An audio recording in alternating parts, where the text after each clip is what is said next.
En ce qui concerne la deuxième raison pour laquelle on ne peut pas modifier la Constitution pendant l'état de siège, il estime que la modification de la Constitution demande les référendums, c'est-à-dire le peuple doit approuver les textes modificatifs de la Constitution.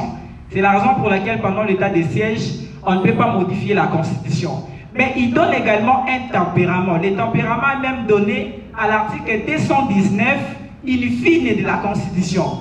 C'est-à-dire que le Parlement lui-même peut se réunir en congrès à la majorité du 3/5 de ses membres pour adopter les textes modificatifs de la Constitution sans pour autant passer par les référendums. C'est ce qui revient à dire que même lorsque nous sommes pendant un état de siège ou un état d'urgence, et que la population ne pourrait pas se réunir en référendum pour modifier la Constitution, le Parlement peut le faire en se réunissant en congrès à la majorité des 2/3 ou des 3/5 de ce membre. Alors pour citer, Monsieur le Président, les cafetiers doivent retenir.